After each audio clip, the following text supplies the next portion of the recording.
بسم اللہ الرحمن الرحیم الحمد للہ وکفی والصلاة والسلام علی عباده الذین اصطفی اما بعد فاعوذ باللہ السمیع العلیم من الشیطان الرجیم بسم اللہ الرحمن الرحیم قل انما معزز خواتین و حضرات، ہم سورہ الانبیاء جو ہے اس کی آیت 108 سے آج کا درس شروع کر رہے ہیں۔ سورۃ الانبیاء 31ویں سورہ، آیت 108۔ بسم اللہ الرحمن الرحیم قل انما یوحی الی انما الہکم الہ واحد فہل انتم مسلمون فإن تولوا فقل آذنتكم على سواء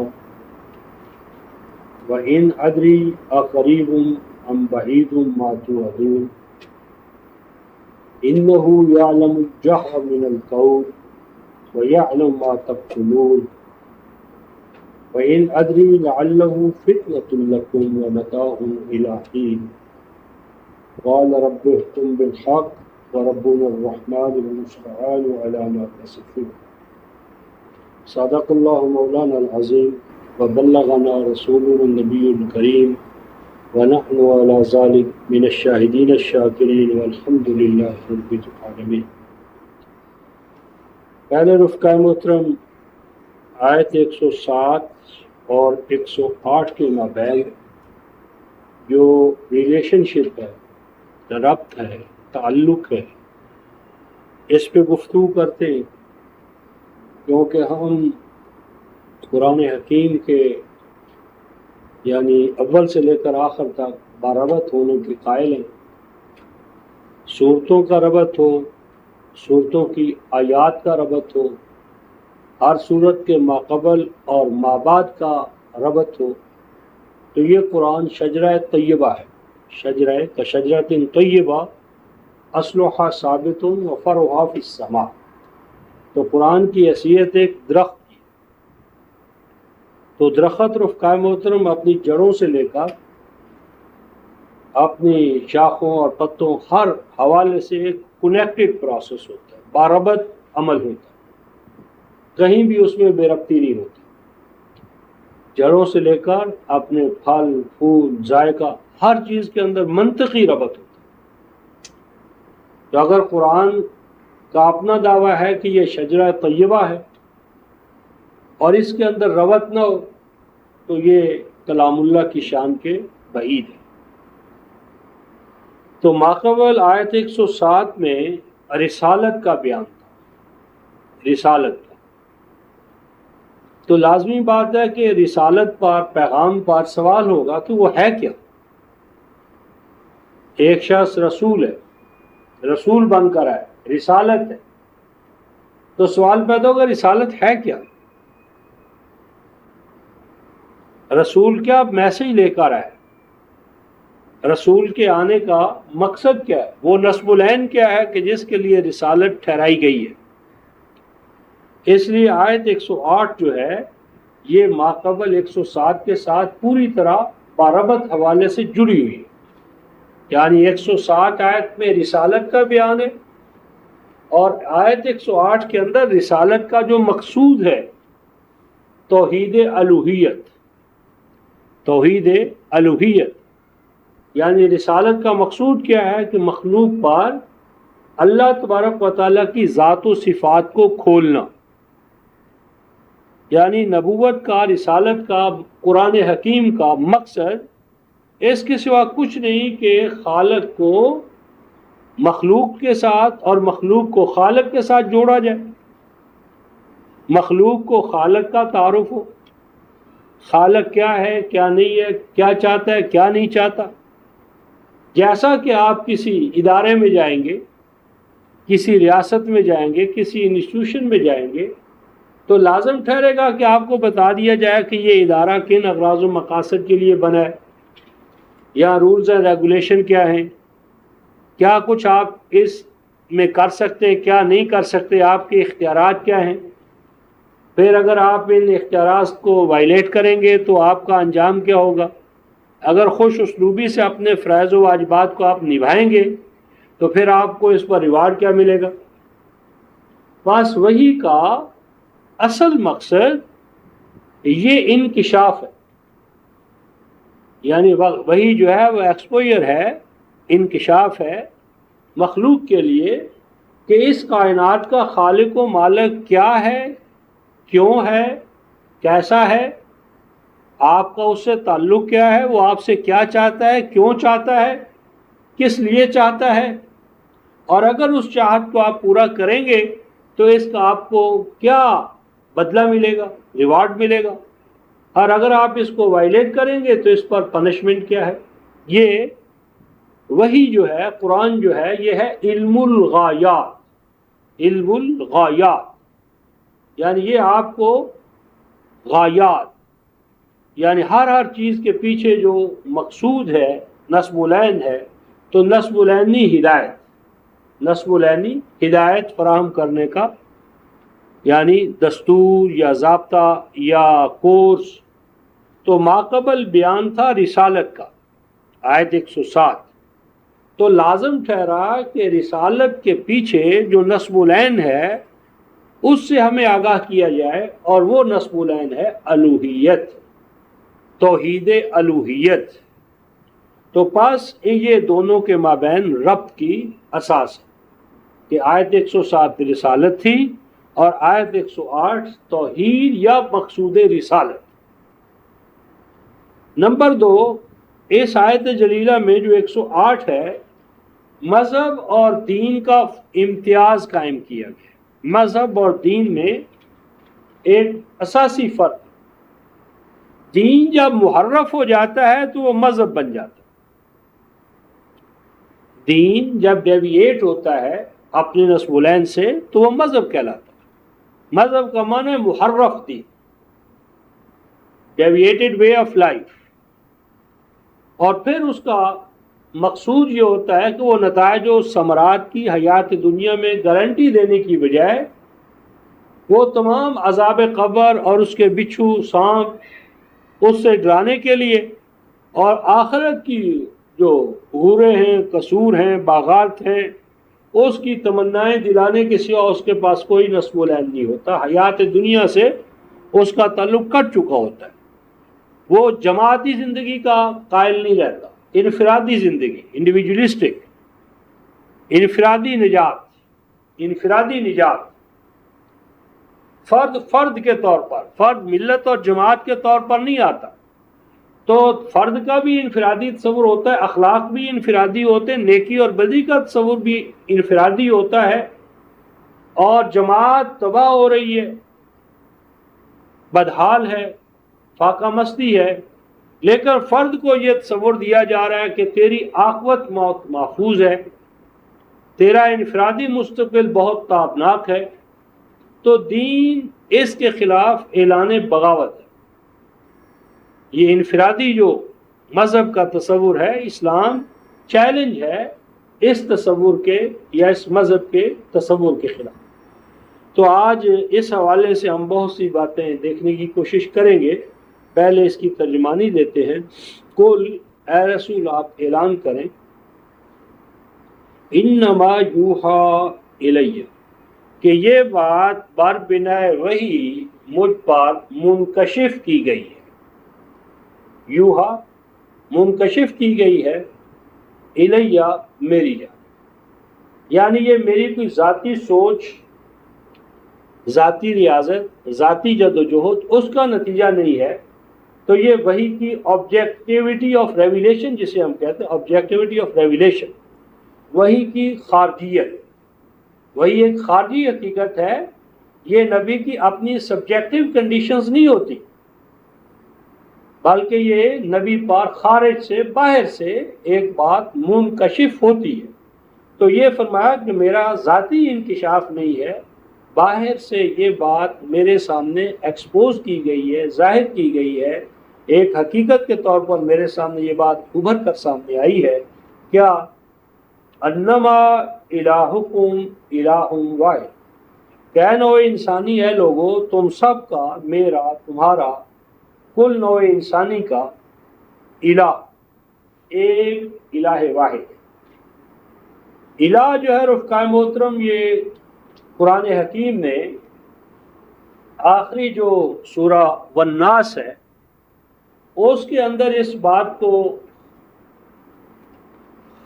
اس حوالے سے کھولا ہے کہ جو اللہ ہے واللہ احد، اس الوہیت کے یہ تقاضے ہیں۔ آخری دو جو صورتیں ہیں اس میں نمبر ایک تو پہلی سورہ 113 میں رب الفلق، اللہ رب الفلق، رب فلق، یہ پورا انقلاب کا جو دھارا پھوٹتا ہے یہ اس کی تخلیق، اسٹریٹجی، حکمت عملی، پھر اس کے نقصانات، فوائد، یہ پورا جب اس پر پہنچیں گے انشاءاللہ العزیز تو اس پہ گفتگو کریں گے۔ نمبر دو ہے رب الناس، الوہیت کا تقاضا کیا ہے؟ رب الناس، کل نوع انسانی سب کی سب مربوب ہو، مربوب، سب نوع انسانی کا ایک رب، ارباب نہیں۔ اس وقت تو حالت یہ ہے کہ ہر طبقے کا اپنا رب الگ الگ ہے، ہر مملکت کا رب الگ الگ ہے، اغنیاء کا رب الگ ہے، فقراء کا تو بیچاروں کا تو کوئی رب ہے ہی نہیں، وہ تو ویسے ہی ان کے ساتھ ستیلی ماں کا سلوک کیا جا رہا ہے۔ تو اس وقت اللہ جو ہے وہ رب الاغنیاء ہے، رب الاغنیاء، رب المستکبرین۔ تو قرآن چاہتا ہے کہ اللہ رب الناس، الناس کا معنی ہوتا ہے ماسس، ماسس، عوام، کل نوع انسانی۔ تو کل نوع انسانی کو ایک سا نظام ربوبیت، ان کے جسم کے تقاضے بھی، ذات کے تقاضے بھی، جسم اور ذات کی ڈیولپمنٹ کا ایک ہی نظام ہو اور وہ اقدار وحی پر قائم۔ نمبر دو مالک الناس، تمام نوع انسانی مملوک ہو اور ایک ان کا آقا ہو۔ یہ ہوگی، پہلا ہے معاشی مساوات، رب الناس معاشی مساوات، اور یہ مالک الناس کیا ہے؟ یہ ہے یعنی سیاست میں، نظام حکم میں، اقتدار میں سب کے سب برابر کے شریک، وڈیرا شاہی نہ ہو، سیاسی استبداد نہ ہو۔ یہ جو پشت در پشت اقتدار جو ہے وڈیروں سے، یعنی خاندان در خاندان، پہلے اگر ماموں کے پاس تھا تو اب بھانجے کے پاس ہے، پہلے چچا کے پاس تھا بھتیجے کے پاس ہے، وہی خاندان ہے، وہی وڈیرے ہیں، نام تبدیل ہو گئے۔ تو الناس، مالک الناس، کل نوع انسانی کا ملک ایک ہو اور وہ اللہ ہے۔ پاس الوہیت کا لازمی تقاضا ہے سیاسی، حکومتی، انتظامی، عدالتی، اس حوالے سے مکمل طور پر مساوات ہو تمام ابنائے آدم میں، کوئی ابن آدم اس حوالے سے چھوٹا اور بڑا نہ ہو، وی آئی پی نہ ہو، ہر ایک اپنے عمل کی اساس پر وَلِكُلٍّ دَرَجَاتٌ مِّمَّا عَمِلَ، سب کے لیے معاشی مساوی مواقع ہوں، معیشت کے مساوی مواقع، تعلیم کے مساوی مواقع، تربیت کے مساوی مواقع۔ اس کے بعد فرد کے اوپر جدوجہد، تو صحیح اور جدوجہد کی اساس پر درجات کا تعین ہو، شفاعت کی بنیاد پر، سفارش کی بنیاد پر، خاندان کی بنیاد پر، باپ اور بیٹے کے حوالے سے، یہ امتیازات باطل ہے۔ ہر ابن آدم مساوی طور پر آگے بڑھنے کا حق رکھتا ہے، اور جو جدوجہد کرے وہ آگے بڑھے، لیکن اس انداز کی جدوجہد نہ ہو کہ دوسروں کو پچھاڑ کر، لتاڑ کر، تباہ کر کے آگے بڑھنے کا جذبہ منفی، تخریبی، اور یہ ابلیسی اور شیطانی ہے۔ آگے بڑھنے کا مقصود ہو دوسروں کو اٹھانا، دوسروں کو سہارا دینا، دوسروں کے لیے اپنے آپ کو قربانی کے لیے تیار رکھنا۔ تو یہ الہ الناس، یہ ہے قانونی، آئینی، یعنی قانون سازی کا جو حق ہے،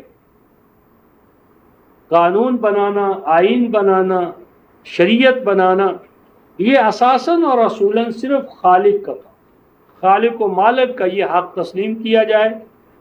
تو یہ چار بنیادی تقاضے ہیں، رب الفلق، رب الناس، مالک الناس، یہ الوہیت کے، یعنی الوہیت اوپر ایک چیز ہے، الہ الناس، الہ الناس کے نیچے آئیں گے رب الفلق، رب الناس، مالک الناس۔ تو اس حوالے سے بالکل اس نظام کو جب ہم قرآنی بنیادوں پر آگے لے جائیں گے تو ایک نیا نقشہ انشاءاللہ العزیز سامنے آئے گا۔ اس وقت تو الوہیت اور اس کے تقاضوں کے حوالے سے گفتگو کرنی تھی، تو مالک الناس یعنی وہی کیا گیا ہے میری جانب کہ انما الہکم الہ واحد، کہ تم سب کا الہ جو ہے، قانون ساز جو ہے، قانون عطا کرنے والا، نظام عطا کرنے والا، حق اور باطل کا فیصلہ کرنے والا، یہ الہ واحد۔ یہاں تک تو ہے مذہب، مذہب بھی یہی کہتا ہے کہ اللہ کو ایک مانو، مذہب بھی اللہ کی الوہیت پر زور دیتا ہے۔ لیکن قرآن جب دین کے طور پر اپنے آپ کو پیش کرتا ہے تو پھر الوہیت کا وہ ایک تقاضا منواتا ہے، وہ کیا ہے؟ فَهَلْ أَنْتُمْ مُسْلِمُونَ۔ اللہ کو اللہ ماننا یہ لازم قرار دیتا ہے کہ اس کے عطا کردہ نظام حیات کے سامنے، وے آف لائف کے سامنے ہم سرنڈر کریں۔ یعنی مذہب کے طور پر جب آپ اللہ کو مانتے ہیں تو اس میں یہ لازم نہیں کہ آپ اس کے سامنے جھکیں، مثلا اسٹیٹ اور چرچ الگ الگ۔ تو جو اسٹیٹ والے ہیں وہ اللہ کو مانتے ہیں، خدا کو مانتے ہیں، لیکن اس انداز کا ماننا کہ جس میں اسٹیٹ الگ رہے، چرچ الگ رہے، پوپ الگ رہے، اور اسٹیٹس مین یا بادشاہ یا حکمران الگ رہیں، جسے آج کہتے ہیں فصل الدین یعنی دولہ، تو یہ مذہب کی اپروچ ہے دین کی نہیں۔ دین کہتا ہے فَحَلْ أَنْتُمْ مُسْلِمُونَ، کہ جسے تم نے الہ مانا ہے، اللہ مانا ہے، اس کے اقتدار اعلیٰ کو اس کی کتاب کے حوالے سے، اس کی کتاب کے حوالے سے مانو اور اس کے سامنے سرنڈر کرو، تسلیم کرو اسے۔ تو اگر ہم اللہ کو مانیں لیکن اللہ کا جو نازل کردہ ضابطۂ حیات ہے اسے بطور ایک فیصلہ کن اتھارٹی نہ مانے تو قرآن کی روح سے یہ بھی کفر ہے۔ سورۃ المائدہ آیت نمبر 44، مَن لَّمْ يَحْكُم بِمَا أَنزَلَ اللَّهُ فَأُولَٰئِكَ هُمُ الْكَافِرُونَ۔ تو اس ضمن میں رفقائے محترم ہم سورہ طٰہٰ آیت نمبر 50 دیکھتے ہیں، جب سیدنا موسیٰ علیہ السلام نے فرعون کے سامنے اللہ کی الوہیت کا ذکر کیا اور ساتھ ہی یہ بتایا کہ اس کا لازمی تقاضا یہ ہے کہ انسانی دنیا میں مساوات ہو، مصری اور غیر مصری کا امتیاز نہ ہو، مصری اور سبتی کا یا قبطی اور سبتی کا امتیاز ختم ہو جائے، تمام کا رب ایک ہو جائے، الہ ایک ہے تو رب ایک ہو، رب ایک ہے تو مالک الناس، سب مملوک ہو ایک، ان کا مالک الملک خالق ہو اور بس، اور اس کا نازل کردہ ضابطۂ حیات سب پر بائنڈنگ ہو۔ تو یہ تصور جب سیدنا موسیٰ علیہ السلام نے فرعون کے سامنے پیش کیا تو قرآن یہ کہتا ہے کہ وہاں پر فرعون نے سوال کیا، سورہ طٰہٰ آیت نمبر 50، سورہ طٰہٰ آیت نمبر 50، 20، 50، 49 میں وہ سوال ہے، قَالَ فَمَن رَبُّكُمَا يَا موسیٰ، اے موسیٰ تو کیسے رب کا نمائندہ بن کر آیا ہے؟ کہ مذہب تو ہمارے ہاں پہلے بھی چلا آ رہا تھا، تو کوئی نیا مذہب لے کر آیا ہے؟ تیرا تصور الوہیت یا تصور ربوبیت کیا ہے؟ تو یہ 49 آیت تھی سورہ طٰہٰ آیت 49۔ تو آیت نمبر 50 میں سیدنا موسیٰ علیہ السلام کا یہ جواب ہے، قَالَ رَبُّنَا الَّذِي أَعْطَىٰ كُلَّ شَيْءٍ خَلْقَهُ ثُمَّ هَدَىٰ۔ یہ ہے جواب۔ فرمایا کہ میں اس رب کا نمائندہ ہوں، وہ ہے ہمارا رب، ربنا ہمارا وہ رب، الذی اعطا کل شیء خلقہ، خالقہ نہیں خلقہ، خلقہ کا معنی ہے پیٹرن، کالر، ڈھانچہ، کہ رب وہ ہے کہ جس نے جس چیز کو پیدا کیا تو اس کو پیدائش کے تقاضوں سے عہدہ برا ہونے کے لیے ایک پیٹرن عطا کیا، قالب عطا کیا، فارم عطا کیا، اس کے لیے خاص شیپ ٹھہرائی، ہر چیز کو اس کے نصب العین کے حوالے سے ایک قالب عطا کیا، شیپ عطا کی، فارم عطا کی، اور پھر فرمایا ثم ہدا، صرف یہ نہیں کہ اس نے خلق کر دیا، پیدائش ہو گئی اور بس، ثم ہدا، پھر اس نے ہر چیز کو اس کی پیدائش کے ساتھ ہی ہر چیز کے خلق کرنے کا جو مقصود اور نصب العین ہے، اس نصب العین سے عہدہ برا ہونے کے لیے اسے گائیڈنس عطا کی، رہنمائی عطا کی۔ اس رہنمائی کے رفقائے محترم دو دائرے، ایک دائرہ انسانی لیول پر ہے اور ایک انسان کے ما سوا جتنی بھی مخلوقات، انسان کے علاوہ جو مخلوقات ہیں اس کے اندر تو یہ گائیڈنس ان کے انر میں رکھ دی گئی ہے، فطرت کی شکل میں، انسٹنکٹس یا جبلتوں کی شکل میں، لیکن انسان کے اندر یہ گائیڈنس جبلتوں کی شکل میں یا انٹرنل حوالے سے نہیں رکھی گئی،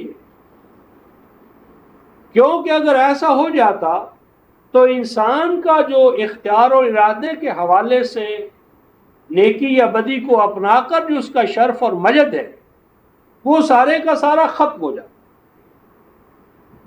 یعنی اگر انسان کے اندر بھی یہ رہنمائی پیدائشی طور پر، جبلتی طور پر رکھ دی جاتی تو انسان کی جو فضیلت ہے دوسری مخلوقات پر وہ ختم ہو جاتی، کیونکہ نیکی کے لیے، مورل ورچو کے لیے شرط ہے کہ وہ اپنے اختیار و ارادے سے ہو، اگر وہ جبرن اور قہرن اس سے سرزد ہو تو وہ نیکی نہیں ہے۔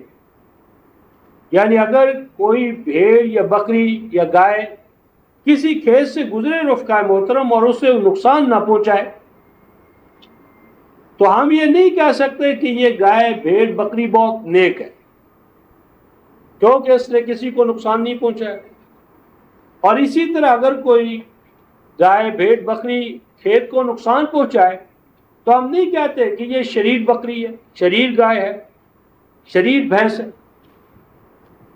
کیونکہ اساسی طور پر اس کے لیے اختیار و ارادہ شرط ہے، اور یہاں اختیار و ارادہ ہے نہیں، تو اس لیے اللہ تبارک و تعالیٰ ایسا انتظام فرما سکتے تھے وَلَوْ شِئْنَا لَآتَيْنَا كُلَّ نَفْسٍ هُدَاهَا، کہ اگر اللہ تبارک و تعالیٰ چاہتے تو ہر انسانی ذات کو پیدائش کے ساتھ ہی وہ ہدایت و رہنمائی عطا کر دیتے کہ جس طرح اس نے، اللہ تبارک و تعالیٰ نے بھیڑ کو، بکری کو، شہد کی مکھی کو، کائنات کے ذرے ذرے کو اس کے فرائض و واجبات سے عہدہ برا ہونے کے لیے گائیڈنس اس کے انر میں رکھ دی ہے، تو اگر اللہ تعالیٰ کی مشیت کا تقاضا ہوتا تو ایسا ہو سکتا تھا کہ انسان کو بھی یہ چیز دے دی جاتی۔ 32-13 میں یہ فرمایا وَلَوْ شِئْنَا لَآتَيْنَا كُلَّ نَفْسٍ هُدَاهَا، لیکن اس صورت میں نیکی نیکی اور بدی بدی نہ رہتی۔ اور اس صورت میں رفقائے محترم ذرا آگے بڑھے، یہ جو ہمارا تصور ہے جی کہ اسلام دین فطرت ہے، اسلام دین فطرت ہے، یعنی اسلام فطرت کے عین مطابق ہے، اس کو بھی سمجھنے کی ضرورت ہے رفقائے محترم، کیونکہ جو چیز فطرت کے اندر ہوتی ہے اس کو سمجھانے کے لیے باہر سے گائیڈنس نہیں آتی، بھیڑ بکریوں کی طرف رسول نہیں آئے گا، کوئی بھی انواع حیوانی ادر دین انسان اس کے لیے رسالت نہیں ہے، کیونکہ انہوں نے جو فرائض و واجبات انجام دینے ہیں وہ ان کی فطرت میں رکھ دیے گئے۔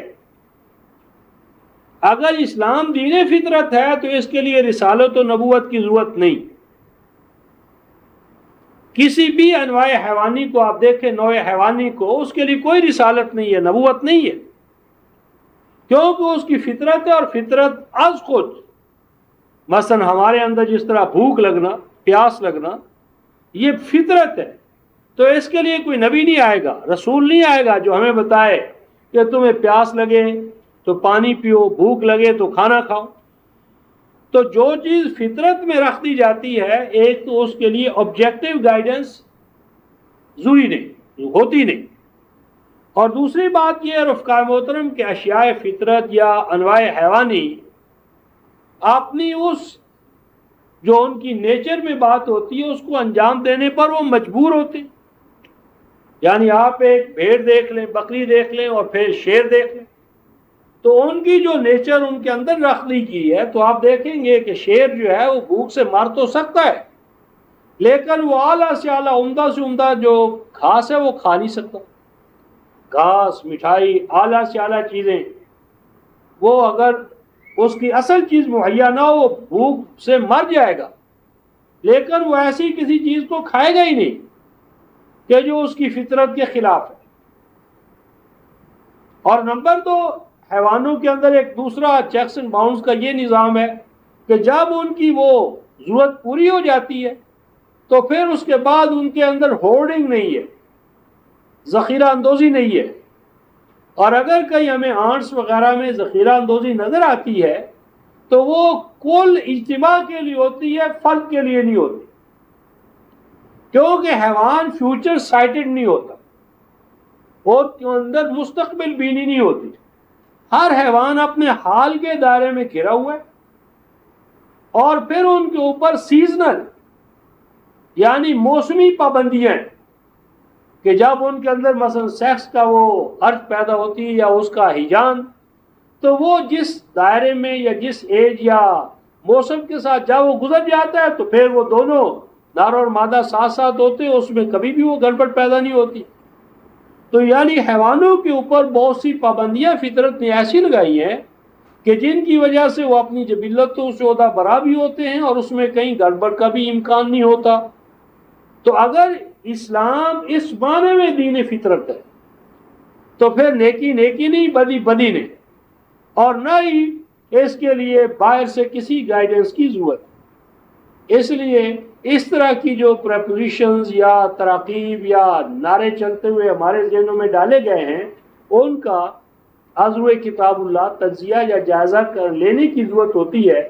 تو اس وقت ہم یہ دیکھ رہے ہیں کہ اللہ تعالیٰ نے یہ جو سورہ طٰہٰ کی آیت نمبر 50 میں فرمایا ہے کہ آتا کل شیء خلقہ ثم ہدی، تو یہاں انسان کے لیے وہ گائیڈنس جو بربنائے وحی، نبوت اور رسالت کے حوالے سے جو انسان کو عطا ہوتی ہے، اور جو اب اپنی کامل اور مکمل شکل میں قرآن حکیم کی حوالے سے موجود ہے ہمارے لیے، یہاں وہ گائیڈنس جو ہے وہ آئی ہے۔ اور اسی کے لیے یعنی آپ مثال کے طور پر یوں سمجھ سکتے ہیں کہ کوئی بھی مینوفیکچر جو ہوتا ہے وہ ہمیشہ اس کا یہ فریضہ ہے کہ وہ اپنی پروڈکٹ کے بارے میں یہ بتائے کہ یہ کیا ہے، کیوں ہے، کیسی ہے، یہ کس کس حوالے سے بنی ہے، کس کس حوالے سے اپنے فرائض انجام دے گی، اس میں بگاڑ کب پیدا ہوگا، اس بگاڑ کی یعنی اصلاح کیسے ہوگی، اس کو ہم اوورآل کیسے کریں گے۔ تو بالکل اسی طرح رفقائے محترم قرآن کہتا ہے کہ انسان جو کچھ تیرے پاس ہے، مثلا مشینری، یہ بتا کہ یہ تیری پیدا کردہ ہے، کیا یہ مشینری جو تیرے پاس ہے یہ تیری پیدا کردہ ہے یا اس کا کوئی اور خالق ہے؟ تو اگر یہ تیری پیدا کردہ ہے تو اپنا قانون اس پر چلا، اور اگر یہ تیری پیدا کردہ نہیں بلکہ عطیہ ہے، محبت ہے، کوئی اور اس کو عطا کرنے والا ہے، اس کا خالق اور ہے، تو پھر اسے خالق کی ہدایات کے مطابق چلا، کیونکہ کسی بھی مصنوع کو صانع کی ہدایات کے مطابق چلانے میں اس مصنوع کا بھی تحفظ ہے، اور جو اس مصنوع سے فائدہ اٹھانا چاہتا ہے اس کے لیے بھی سیف سائڈ اسی میں ہے۔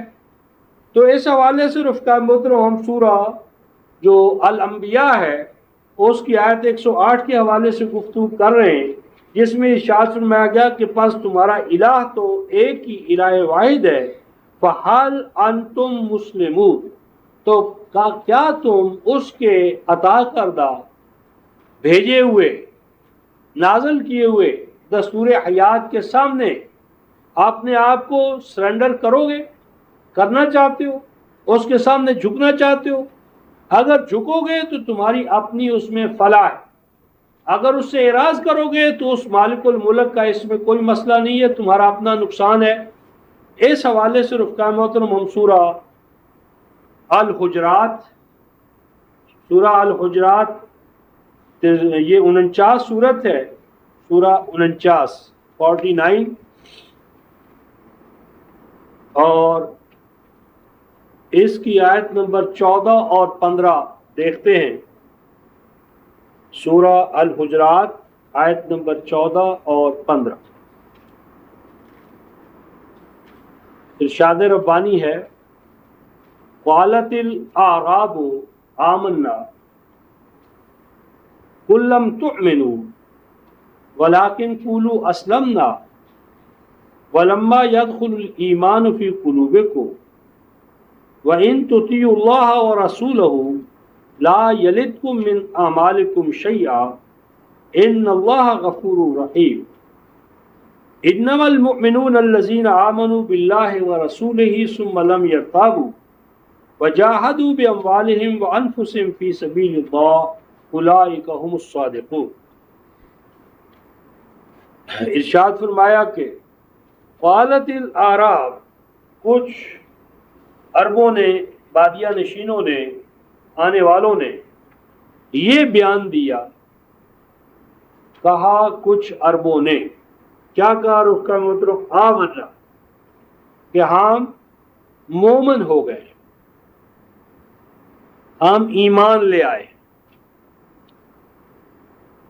قل، ان سے کہو، لم تؤمنوا، ابھی تم ایمان نہیں لائے ہو، ابھی تم مومن نہیں ہوئے ہو، ولیکن قولوا اسلمنا، ہاں یوں کہو تم کہ ہم مسلم ہوئے، مسلم ہوئے۔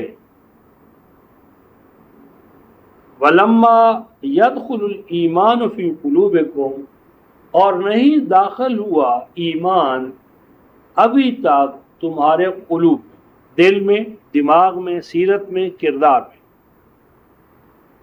اسی کے لیے ہم سورہ المائدہ کی آیت نمبر 60 میں پڑھتے ہیں کہ کیا تم نے ان لوگوں کے بارے میں غور نہیں کیا جو کہتے ہیں آمنا، کہ ہم مومن ہوئے، لیکن قرآن کہتا ہے آمنا بافواہہم ولم تؤمن قلوبہم، کہ مومن ہوئی ہیں ان کی زبانیں اور نہیں مومن ہوئے ان کے دل اور دماغ، سیرت و کردار۔ تو ایمان اس حالت کا نام ہے رفقا محترم کہ جب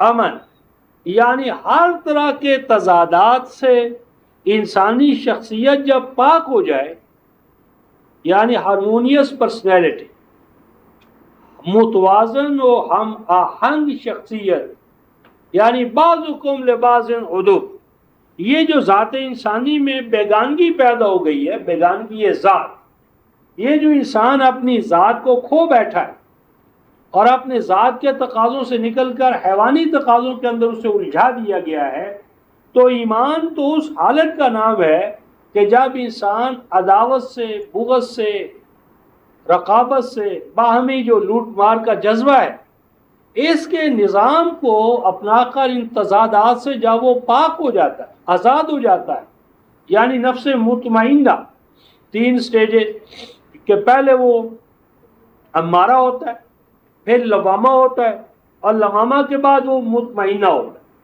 تو جب اطمینان تام کی کیفیت آتی ہے تو ایمان سر سے پاؤں تک امن کی شکل میں، امان کی شکل میں ایک زندہ حقیقت بن جاتا ہے۔ تو فرمایا کہ نہیں داخل ہوا ایمان ابھی تمہارے قلوب و اذہان میں، اور یہ ایمان قلوب و اذہان میں کیسے داخل ہوتا ہے؟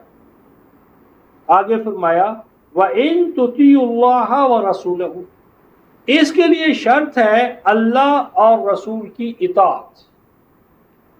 اور یہ اللہ اور رسول کی جو اطاعت ہے رفقا محترم، ہمارے ہاں اللہ کی اطاعت کہتے ہیں قرآن کی اطاعت کرو، اور رسول کی اطاعت سے مراد کہتے ہیں احادیث کی اطاعت کرو.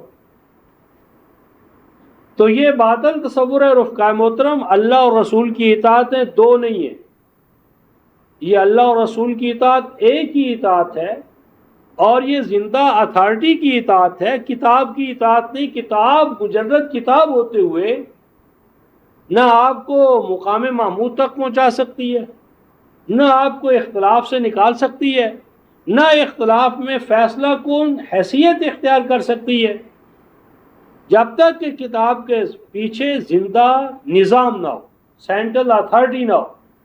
تو اللہ اور رسول سے مراد کیا ہے؟ زندہ نظام، زندہ شخصیت، مرکزی نظام. تو اگر تم مرکزی نظام کے ساتھ فرما برداری کی روش اختیار کیے رکھو گے تو پھر کیا ہوگا؟ لا یلتکم من اعمالکم شیئا، تو اس زمن میں تمہیں اعمال انجام دینے ہوں گے، وظیفے، پڑھائیاں، یہ نہیں، یہ ایک عملی پروگرام ہوگا. ربوبیت یعنی ایتاء زکوٰۃ یہ ایک عملی پروگرام ہے. تو اس عملی پروگرام کے لیے اعمال صالحہ کا سرمایہ جیسے جیسے تمہارے اندر وہ جمع ہوتا چلا جائے گا تو تمہاری شخصیت کے اندر، ذات کے اندر نکھار پیدا ہوگا، ابھار پیدا ہوگا، بڑھوتری پیدا ہوگی. اور بے شک اللہ تو ہے ہی ہر انسانی ذات کا تحفظ کرنے والا، سیفٹی اینڈ سیکیورٹی، غفور کا معنی پروٹیکشن عطا کرنے والا، سیفٹی اینڈ سیکیورٹی عطا کرنے والا، اور رحیم، مادر مہربان کی طرح. ماں کی ممتا جو ہے وہ جس طرح تمام بچوں کو جو اس کے اپنے بچے ہیں اس کے ساتھ وہ کیا ان کے ساتھ وہ ستیلی ماں کا سلوک نہیں کرتی، سب کو ایک ہی نظر سے دیکھتی ہے، ایک ہی طرح کی تربیت، ایک ہی طرح کی تعلیم، ایک ہی طرح کے مواقع. ہاں اگر کوئی آگے بڑھ جائے تو اس کو روکتی نہیں، اور وہ یہ نہیں ہوتا کہ اگر کوئی آگے بڑھنے والا نہیں تو دوسروں کو بھی روک لے. تو آگے فرمایا کہ مومن تو وہ ہیں، آگے پھر مومنوں کے اوصاف بیان فرمائے. اب یہاں پر رفقا محترم جو اللہ اور رسول کی جو اطاعت آئی ہے تو میں نے عرض کیا کہ اس سے مراد ایک زندہ حقیقی نظام ہے، نہ کہ کوئی کتاب، احادیث کی کتاب یا روایات کی کتاب. اس ضمن میں رفقا محترم میں دو مقامات آپ حضرات کے سامنے لانا چاہتا ہوں تاکہ اس عمل کو ایک زندہ نظام کے طور پر ہم سمجھیں، اور جہاں امت اسلامیہ اس حوالے سے ٹامکوئیاں مار رہی ہے اس کو اس سے نکلنے میں ہم ممد و معاون بنیں. اس ضمن میں رفقا محترم سورہ آل عمران آیت 144، تیسری سورہ ہے آل عمران، تیسری سورہ آل عمران آیت 144. اس میں یہ ارشاد فرمایا گیا ہے کہ اے ایمان والو، کیا تمہاری وفاداریاں جو ہیں اس کا قبلہ، مرکز محمد رسول اللہ کی ذات ہے، ان کی شخصی اطاعت ہے، شخصی ذات ہے، یا اس کے علاوہ کوئی اور بات ہے؟ سورہ آل عمران آیت 144 فرمایا وما محمد الا رسول، اور محمد صلی اللہ علیہ وسلم تو اللہ کے بہت سے رسولوں میں سے ایک رسول ہیں، پیغام لانے والے ہیں، پیامبر ہیں. تو وہ پیغام یا میسج اصل ہے، وہ میسنجر سے بڑھ کر اصل میسج ہے. تو پس ان سے پہلے بھی اس طرح کے میسنجرز آئے اور گئے، گزر گئے، اور ان میں مسیح ابن مریم بھی شامل ہے، آئے اور چلے گئے، اور اب دوبارہ آنے کا سوال ہی پیدا نہیں ہوتا. حرام علی قریۃ اہلکناھا انہم لا یرجعون، جو ایک دفعہ اس دنیا سے چلا جائے اس کی واپسی ناممکن. مسیح ابن مریم بھی آئے، آپ نے فرائض و واجبات ادا کیے چلے گئے، اب واپسی کا سوال ہی پیدا نہیں ہوتا۔ آگے فرمایا آفائم ماتا، کہ اب اگر یہ رسول وفات پا جائے، یا یہ کہ اس کو اگر قتل کر دیا جائے،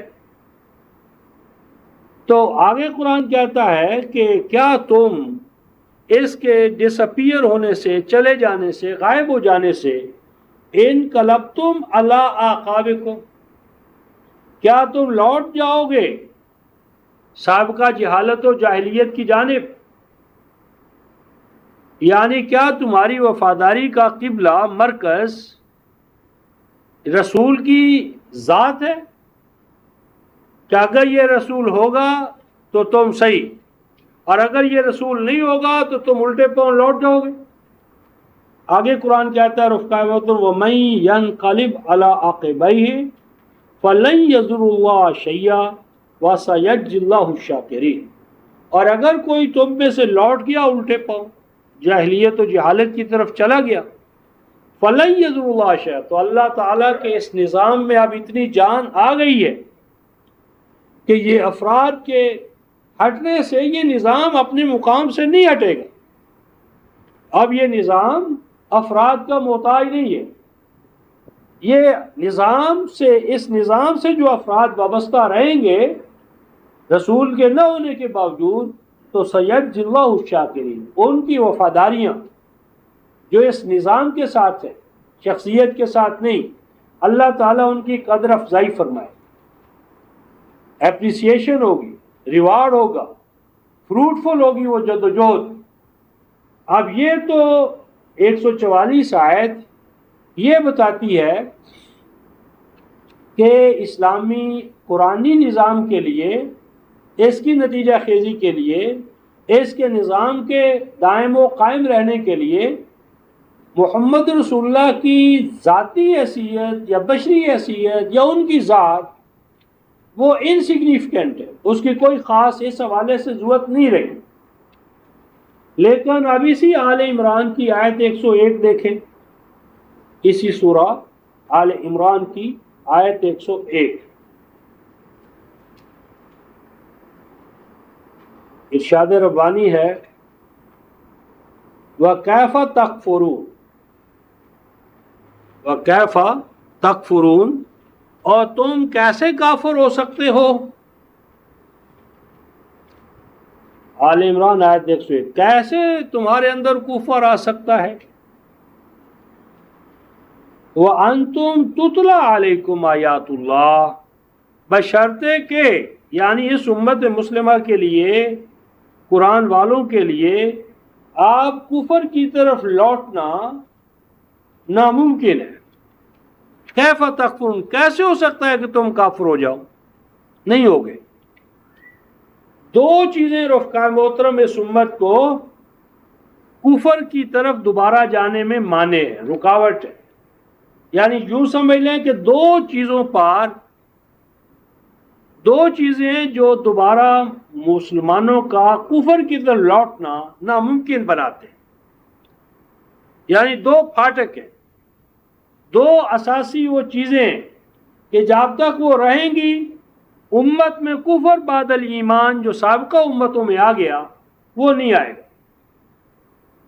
نمبر 1، وَأَنْتُمْ تُتْلَى عَلَيْكُمْ آیات اللہ، نمبر 1، تمہارے اوپر ہمیشہ اللہ کی آیات کی تلاوت کی جاتی رہے۔ گویا کہ جب تک اس امت کے اندر اللہ کی کتاب کی تلاوت، پروجیکشن، اس کے افہام و تفہیم کے ادارے، ایسے افراد اس امت میں رہیں گے کہ جو کتاب اللہ کو پیش کرنے میں، پریزنٹ کرنے میں، انڈرسٹینڈ کرانے میں، اس کے افہام و تفہیم کے حوالے سے، درس و تدریس کے حوالے سے، اس کی ریپریزنٹیشن، نمائندگی علم میں، عمل میں، فرد میں، جماعت میں، قلب میں، قالب میں، ذہن میں، ضمیر میں، تو جب تک ایسے افراد اور ادارے رہیں کہ جو خالص اللہ کی آیات کو پیش کریں بغیر کسی ملاوٹ کے، تو جب تک تو اللہ کی آیات پیش کی جاتی رہیں گی، ایک چیز۔ نمبر 2 وفیکم رسولہ، نمبر 2 یہ کہ تمہارے اندر اللہ کا رسول موجود رہے۔ اب یہاں نقطہ یہ ہے جس پر میں آپ حضرات کو لانا چاہتا ہوں کہ 3:144 میں فرمایا کہ رسول تو آج ہے کل نہیں ہوگا، تو جب رسول نہیں ہوگا تو کیا تم زمانہ جاہلیت کی طرف لوٹ جاؤ گے؟ 3:144۔ اور یہاں فرمایا کہ تم کفر کی طرف لوٹ نہیں سکتے اگر تمہارے اندر 2 چیزیں ہوں، تلاوت آیات اللہ اور رسول موجود رہے۔ اور 3:144 میں کہا کہ رسول تو ہمیشہ رہ نہیں سکتا، محمد ہمیشہ رہنے والے نہیں ہیں، اور یا ان کی رسالت کو ہمیشہ رکھا، اور یہ رسالت آیات اللہ کا پڑھنا نہیں ہے کیونکہ وہ تو پہلے آ گیا۔ تو یہاں پر آیت 101 میں رسول سے مراد وہ سینٹرل اتھارٹی ہے جو آیات اللہ کو نافذ کرنے کی ذمہ دار، یعنی قرآن تھوریٹیکلی ساورینٹی اقتدار اعلیٰ کتاب اللہ کے پاس ہو، یعنی کتاب اللہ اقتدار اعلیٰ کے مقام پر ہو، اور فیکم رسول وہ سینٹرل اتھارٹی رہے جو کتاب اللہ کی ٹھہرائی ہوئی اقدار کو نافذ کرنے کی ذمہ دار، یعنی ایک ایسی سینٹرل اتھارٹی جو کتاب اللہ اور اس کی اقدار کو علم اور عمل دونوں کے حوالے سے نافذ کرنے کی ذمہ دار، یعنی مجرد کتاب نہیں، کتاب کے ساتھ سینٹرل اتھارٹی مرکزی ادارہ خلافت علی منہاج الرسالہ۔ تو جب تک کتاب اللہ آئین حیات کے طور پر اور خلافت علی منہاج رسالہ قوت نافذہ، یہ 2 چیزیں رہیں تو امت میں کفر آ نہیں سکتا۔ اور اگر آیات کی جگہ پر روایات آ جائیں اور خلافت کی جگہ پر ملوکیت آ جائے جس طرح آ گئی، تو پھر اس امت کا کفر بھی ٹل نہیں سکتا، ختم، یعنی اس کو کوئی آپ روک نہیں سکتا۔ روکنے کا پھر وہی دوبارہ طریقہ کیا ہوگا کہ دوبارہ آیات اللہ کو اقتدار اعلیٰ کے مقام پر اور خلافت کو کتاب اللہ کی قوت نافذہ کے طور پر، خلافت بمعنی ملوکیت نہیں، تو خلافت وہ سینٹرل اتھارٹی جو کتاب اللہ کو نظام حیات کے طور پر اسٹیبلش کرنے کی ذمہ دار ہو۔ اسی صورت میں رفقائے محترم ہم سورہ المؤمن جو نور ہے اس کی آیت 55 کی روح سے خلافت کے بعد ہی ہمارا امن قائم ہوگا، ہر طرح کے خوف سے ہم نجات پائیں گے، اور ایاک نعبد و ایاک نستعین جو آج ہمارا ایک قول ہے یہ ایک عمل بنے گا، یعبدوننی لا یشرکون بی شیئا، اور پھر ہی اقامت صلاۃ اور ایتاء زکوٰۃ ہوگا، ورنہ مذہب کے حوالے سے یہ باتیں نہیں ہیں۔ تو میری بات یہ تھی کہ یہاں قرآن نے رسالت بمعنی اس سینٹرل اتھارٹی کے کہ جو دین کو نافذ کرنے کی، قرآن کو نافذ کرنے کی ذمہ دار ہو، اور آگے فرمایا وَمَن یعتصم بِاللَّهِ فَقَدْ هُدِیَ إِلَىٰ صِرَاطٍ مُسْتَقِیمٍ۔ فرمایا بات تو اوپر 2 حوالے سے ہوئی، اللہ کی آیات کی تلاوت اور رسول کا وجود، لیکن آگے بڑھے تو حقیقت ایک ہے، اصلاً جڑنا ہے اللہ سے، من یعتصم باللہ، اور جو کوئی جڑ گیا اللہ کے ساتھ، جو کوئی جڑ گیا اللہ کے ساتھ، فقد ہدی الی صراط مستقیم، تو بلا شبہ اسے رہنمائی حاصل ہو گئی ایک ایسی شارع حیات کی کہ جس پر چلنے کے نتیجے میں فلاح ہے، سعادت ہے، دین اور دنیا، حیات عقبہ اور حیات آخرہ، ہر طرح کی سرفرازیاں انہیں حاصل ہوں گی۔ اب یہاں جو ارشاد فرمایا رفقا محترم کہ یعتصم باللہ، اللہ کے ساتھ جڑے، تو اللہ کے ساتھ ہم کیسے جڑے؟ وہ اللہ جو نظر ہی نہیں آتا، تو جو غیر محسوس ہے اس کے ساتھ تو کوئی معاہدہ نہیں ہو سکتا۔ جو فریق یعنی ایگریمنٹ یا معاہدہ 9/111 کی روح سے جب ہم کریں گے تو اللہ تو نامحسوس ہے، تو اس کے ساتھ معاہدہ کیسے، یا تسم باللہ، اللہ کے ساتھ جڑا کیسے جائے؟ تو اس کے لیے رفقاء محترم ہم دو مقام دیکھتے ہیں. پہلے تو سورہ النساء، چوتھی سورہ جو ہے، چوتھی سورہ یہی جو ہمارے سامنے ہے، اس میں آیت 146 کہ اس امت میں بھی اگر نفاق آ جائے جو کفر بعد الایمانی کا دوسرا نام ہے تو اس کو دوبارہ کیسے صحیح کیا جائے. تو اس میں یہ بات آئی ہے، آیت 146 ان المنافقین فی الدرک الاسفل من النار ولن تجد لهم نصیرا، یہ منافقوں کا بیان ہے. اور کفر بعد الایمان دراصل نفاقی ہے. تو فرمایا کہ کفر بعد الایمان یا نفاق سے نکلنے کے لیے پہلا کام کیا ہے؟ الا الذین تابوا، پہلا کام ہے توبہ. اور توبہ رفقاء محترم تسبیح کے دانوں پر نہیں. توبہ کی جو شرائط ہیں سورہ البقرہ آیت 159 اور 60 میں کتاب اللہ کے اوپر جو دبیز پردے ڈالے گئے ہیں، روایات کے، قصوں کے، کہانیوں کے، تالمود کے، بائبل کے، تو ان قصوں کو، کہانیوں کو، تالمود کے پردوں کو پہلے چاک کرنا ہوگا. توبہ امت کے حوالے سے یہ ہے، سورہ البقرہ آیت 159 اور 60. اور اس توبہ کے بعد دوسری چیز ہے اصلاح، کہ غیر خداوندی طاقتوں نے جو بگاڑ پیدا کر دیا ہے ذات انسانی میں، جماعت مومنین میں، اس کو دوبارہ بحال کیا جائے. ان کے فنکشنز، افعال اور وظائف صحیح کیے جائیں. اور آگے رفقا میں وَاعْتَصَمُوا بِاللَّهِ، اور جڑا جائے اللہ کے ساتھ، مضبوطی کے ساتھ جڑ جائیں وہ اللہ کے ساتھ. اللہ کے ساتھ جڑنا کیا ہے؟ اللہ کے ساتھ جڑنا یہ ہے وَأَخْلَصُوا دِينَهُمْ لِلَّهِ فَأُولَئِكَ مَعَ الْمُؤْمِنِينَ.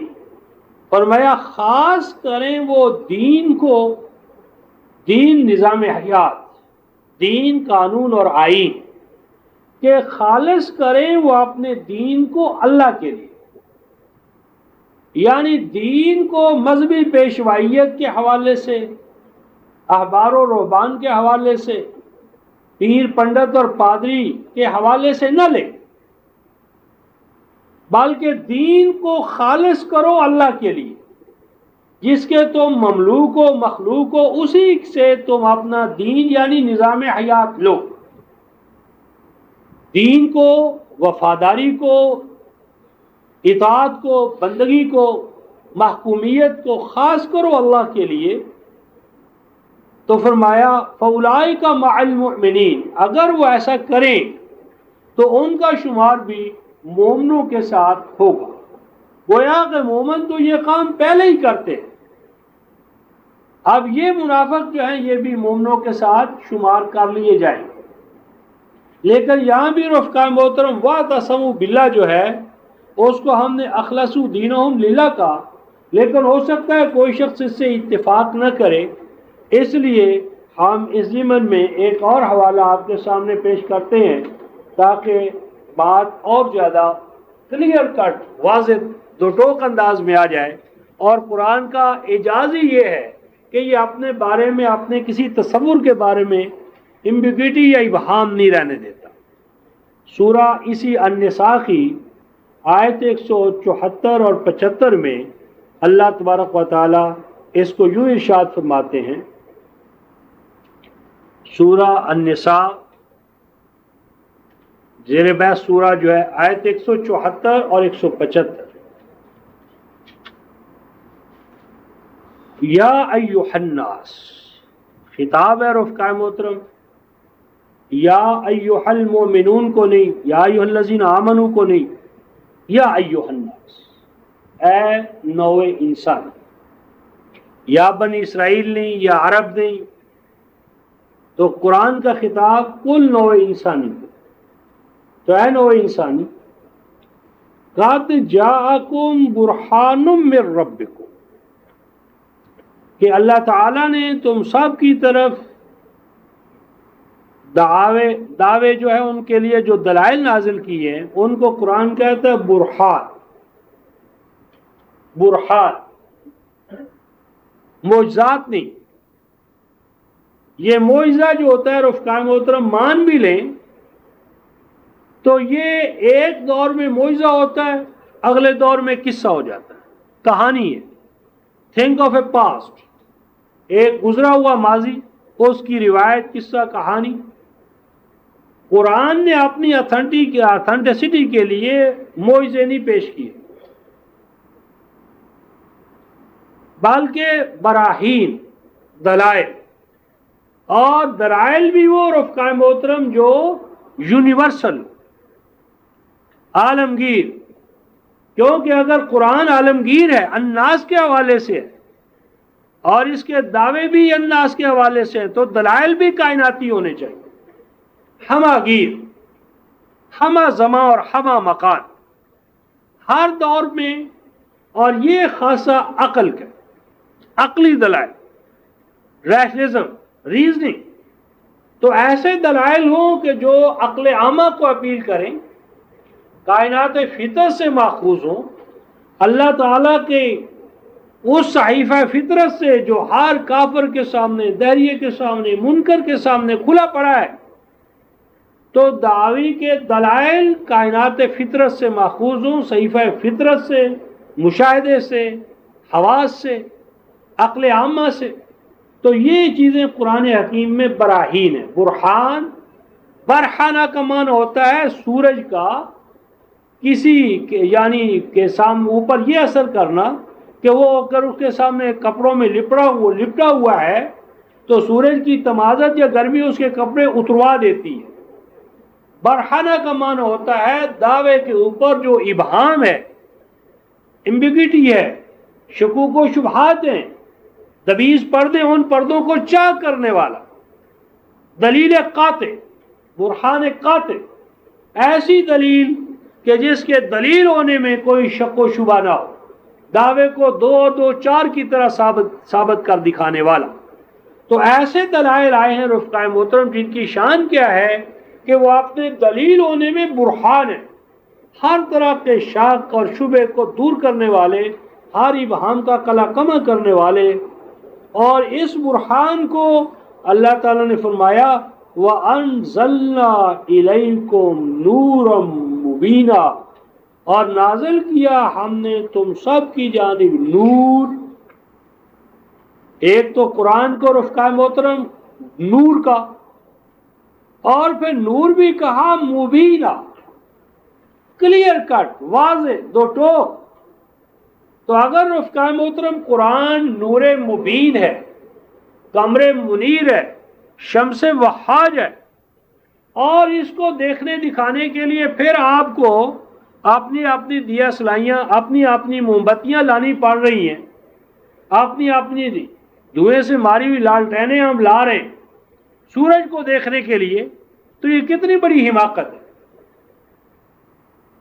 یعنی ایک کتاب کے بارے میں اللہ کا دعویٰ ہو کہ یہ نور مبین ہے، یہ قمر منیر ہے، یہ شمس وہاج ہے قرآن، اور پھر وہ ہمیں نظر نہیں آ رہا، اس کو دیکھنے دکھانے کے لیے پھر ہم اپنی موم بتیاں تلاش کر رہے ہیں، تو یہ تو نور کی نفی ہے۔ کیا دن کے اجالے کے اندر بھی ہم نے کبھی کوئی موم بتی تلاش کی ہے، کوئی لالٹین لی ہے، کوئی گیس کا کوئی وہ ہم نے تلاش کیا ہے؟ تو اگر قرآن پر ہمارا ایمان ہے اور ہم اسے نور مبین مانتے ہیں، اور ساتھ کے ساتھ اپنی تفسیری لالٹینیں اور روایات اور احادیث کی موم بتیاں وہ بھی تلاش جلائے ہوئے ہیں، تو یہ مذاق ہے. اپنے ساتھ سمجھ لیں، فطرت کے ساتھ سمجھ لیں، اور ہر فطرت کے ساتھ مذاق دراصل اس کے اپنے حوالے سے ہوتا ہے. اب اس کے بعد ارشاد فرمایا فَأَمَّا الَّذِينَ آمَنُوا بِاللَّهِ، پس وہ تمام لوگ جو ایمان لائیں گے اللہ پر. اور اللہ پر ایمان لانے کا معنی یہ ہے وَاعْتَصَمُوا بِهِ، اور وہ جڑ جائیں گے اس کے ساتھ جو اللہ نے نازل کیا، یعنی نور، یعنی برہان، یعنی قرآن مبین، یعنی اللہ کی رسی، جس کو کہ آل عمران کی آیت 103 میں فرمایا وَاعْتَصِمُوا بِحَبْلِ اللَّهِ جَمِيعًا وَلَا تَفَرَّقُوا. اعتصام ہے حبل اللہ کا، اعتصام جڑنا ہے ہم نے قرآن سے. اور جب ہم اللہ پر ایمان لا کر کتاب اللہ کے ساتھ جڑ جائیں گے تو پھر اللہ کا وعدہ ہے فَسَيُدْخِلُهُمْ فِي رَحْمَةٍ مِّنْهُ وَفَضْلٍ وَيَهْدِيهِمْ إِلَيْهِ صِرَاطًا مُسْتَقِيمًا. تو اس کے نتیجے میں 3 انعامات ہمیں عطا ہوں گے. نمبر 1، پہلے تو ہم رحمتوں کی تلاش میں مارے مارے پھر رہے ہیں، دعاؤں پر دعائیں مانگ رہے ہیں، لیکن اللہ کی رحمتیں ہمارا رخ نہیں کر رہی. تو جب ہم کتاب اللہ کے سایوں میں چلیں گے تو قرآن کہتا ہے پھر کیا ہوگا، اللہ تمہیں اپنی رحمت میں خود بخود داخل کر لے، اور خود بخود تمہیں وہ اپنے گریس سے، تمہیں گریس عطا کرے، عظمت و جلال تمہیں عطا کرے، تمہیں اعلیٰ کا مقام بخشے گا. وَيَهْدِيهِمْ إِلَيْهِ صِرَاطً مُسْتَقِيمًا. اور اِهْدِنَا الصِّرَاطَ الْمُسْتَقِيم کی جو ہماری دعا ہے وہ ایک زندہ حقیقت میں ہمارے سامنے آ جائے گی. اور پھر اسی حوالے سے رفقائے محترم آل الاعراف، جہاں نبی پاک صلی اللہ علیہ وسلم اور قرآن کے باہمی تعلق پر قرآن یعنی بحث کی گئی ہے، تو سورہ الاعراف آیت 157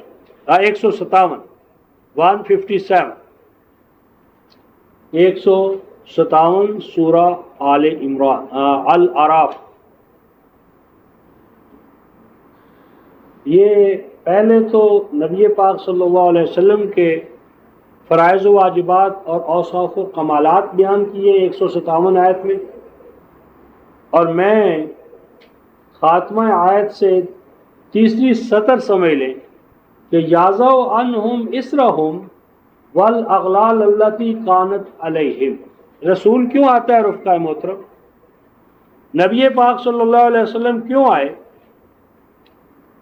نبی پاک صلی اللہ علیہ وسلم کی بعثت کا مقصود کیا تھا؟ قرآن کہتا ہے رفقائے محترم یازو عنہم اسرہم والاغلال، نوع انسانی جن زنجیروں میں جکڑی ہوئی تھی، الاغلال زنجیریں، بیڑیاں، اطواق و سلاسل، کہیں مذہبی پیشوائیت کے، کہیں فرعونیت کے، کہیں حامانیت کے، کہیں وڈیرہ شاہی، ملوکیت کا استبداد، معیشت کا استبداد، معاشرت کا استبداد.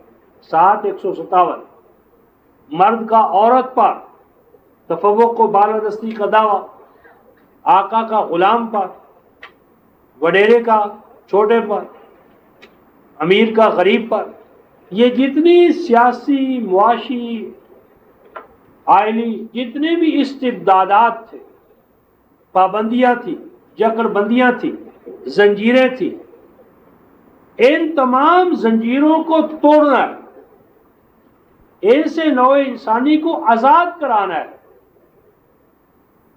نبوت کی غایت یہ نہیں کہ انسان کو اور جکڑو اور اس پر پابندیاں لگاؤ اور اس کو مقروض کرو اور اس کو مرے کو مارے شاہ مدار اور ان کو تباہ. قرآن تو نبوت کی غایت یہ بتاتا ہے کہ ان کو زنجیروں سے، بیڑیوں سے، جکڑ بندیوں سے آزادی عطا. کون سی؟ اللتی کانت علیہم، کہ جن کے اندر جکڑا ہوا ہونے کی وجہ سے انسان اپنی انسانیت کھو بیٹھا، شرف و وجہ سے محروم ہو گیا ہے، اللہ کی عطا کردہ آنکھوں سے دستبردار، کانوں سے دستبردار، اختیار و ارادہ سے دستبردار، کیونکہ مرید کہتے ہیں الذی لا یرید، جس بیچارے کا کوئی اختیار نہیں، کوئی ارادہ نہیں، وہ ہے تو بس پیر صاحب کا ہے، ایم پی اے کا ہے، ایم این اے کا ہے، اس بیچارے کا کچھ بھی نہیں۔ تو قرآن کہتا ہے فالذین آمنوا بہ، پس جو لوگ اس رسول پر ایمان لائیں گے،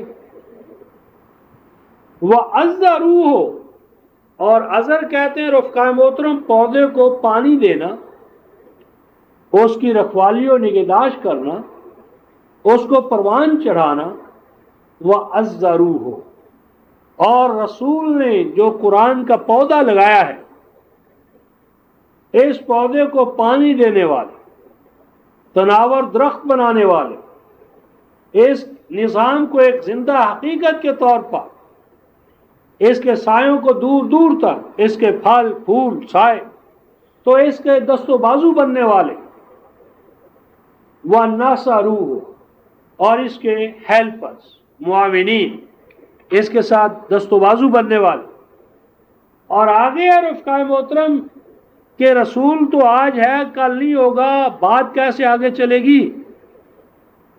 وَاتَّبَعُوا النُّورَ الَّذِي أُنزِلَ مَعَهُ، جہاں تک اتباع کا تعلق ہے، فالو کرنے کا تعلق ہے، جڑنے کا تعلق ہے، تو وہ فالو کریں، پیچھے پیچھے چلیں اس نور کے کہ جو رسول کی معیت میں نازل ہوا،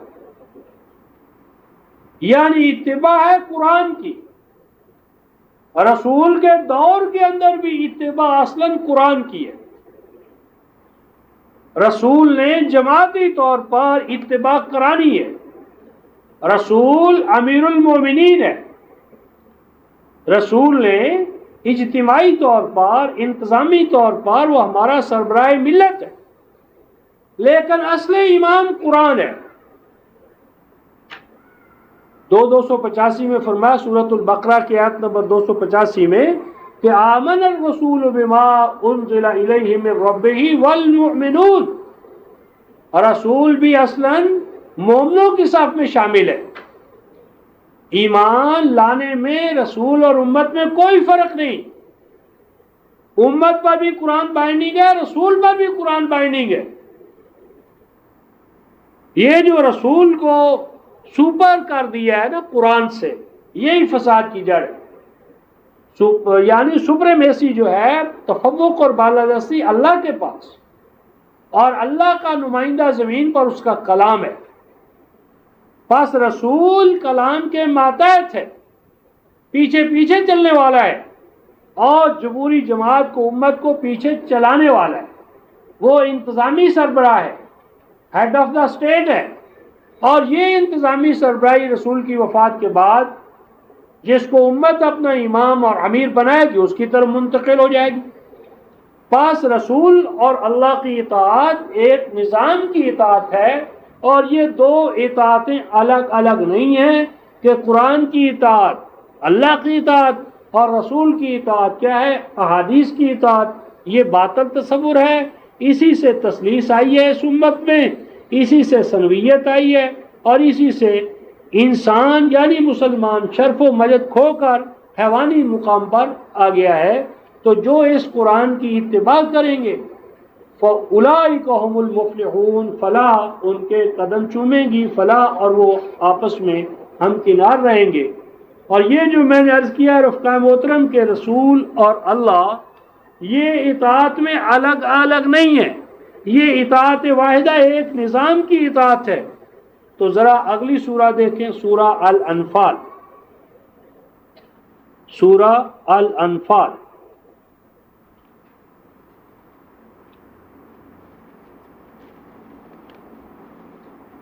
آیت نمبر 20، سورہ الانفال 8ویں سورہ اور آیت نمبر 20۔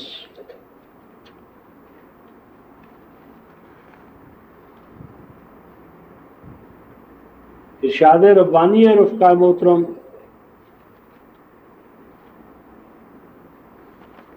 اے جماعت مومنین، یا ایھا الذین آمنوا، اے جماعت مومنین،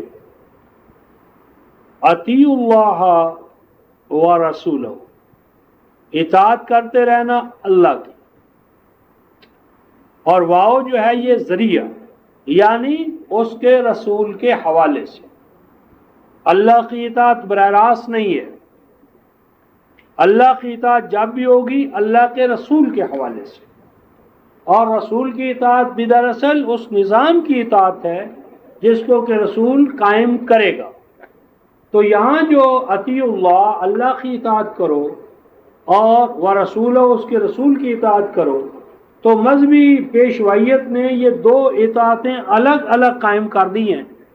لیکن آگے دیکھیں قرآن کیا کہتا ہے. قرآن یہ کہتا ہے وَلَا تَوَلَّوْا عَنْهُ.